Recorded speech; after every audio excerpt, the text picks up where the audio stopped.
Bonjour à toutes et à tous, installez-vous confortablement. À la une de ce journal, Thiago Silva et Cavani bientôt prolongés, le tacle de la sœur de CR7 à Sarri et Benzema régale face à Valence. Cavani et Thiago Silva prolongés, le PSG voudrait allonger de quelques mois les contrats de ces deux joueurs qui arrivent au terme de leur bail cet été. D'après Sky Italia, les dirigeants ont trouvé un accord avec l'Uruguayen et le Brésilien. Sauf retournement de situation, les deux joueurs seront encore parisiens en août. Avec la Ligue des Champions qui reprend ce même mois, ils seront d'une grande aide. Et puis ce serait une façon de remercier ces deux légendes du club que sont Thiago Silva et Cavani. Il pourrait pourquoi pas sortir par la grande porte sur la plus grande scène d'Europe en soulevant la coupe aux grandes oreilles avant de définitivement quitter le navire PSG. Le nouveau mauvais tour du Bayern au PSG. Après avoir volé Kouassi au club de la capitale, les Bavarois sont sur un dossier qui intéresse les Parisiens. Serginho Dest a réalisé une très bonne saison du côté de l'Ajax au vu de son jeune âge. L'Américain devrait quitter les Pays-Bas cet été. Mais quelle destination choisir? Selon Soccerlink, le joueur donne sa préférence au Bayern, alors que le PSG avait coché son nom pour succéder à Thomas Meunier qui n'a pas été prolongé. Leonardo pourrait bien voir Dest filer sous son nez. Le fair play financier assoupli, une aubaine pour le PSG. À cause de la crise du Covid-19, l'UEFA a spécialement pris des mesures d'urgence, souhaitant aider les clubs à quand même pouvoir se renforcer cet été au vu de l'impact du virus sur les économies. L'UEFA a adapté sa règle qui interdit à un club engagé en compétition européenne de dépenser plus que ce qu'il ne gagne et encadre étroitement les injections de capitaux de la part des propriétaires.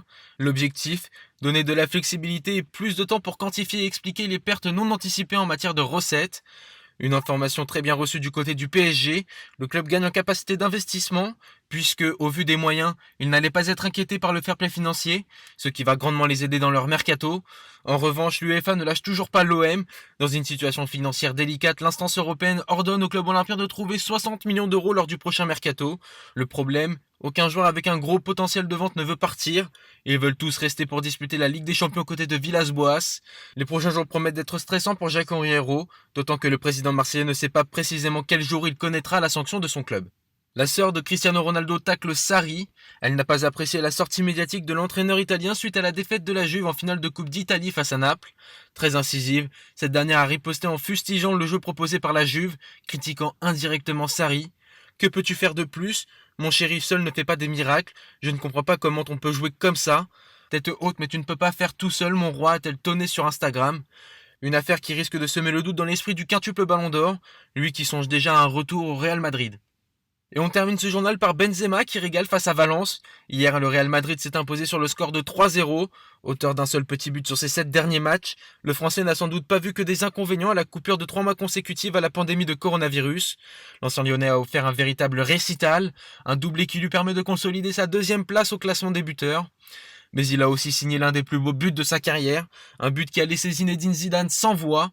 Tout va très vite, je reçois un centre d'Asensio, je contrôle et tire du gauche. Cela semble facile quand je l'explique, mais il faut faire le bon geste, a-t-il expliqué à Marca. Le champion du monde 98 a d'ailleurs particulièrement goûté sa soirée. Le premier but, ça commence avec Sergio Ramos, puis Luka Modric et ça continue avec une belle séquence entre Eden Hazard et Karim Benzema. C'était très beau. Et le second, tous ceux qui aiment le football ont dû apprécier. Il est très fort, il n'est même pas gaucher et fait pourtant le geste parfait, a ainsi salué le technicien tricolore. C'est tout pour aujourd'hui.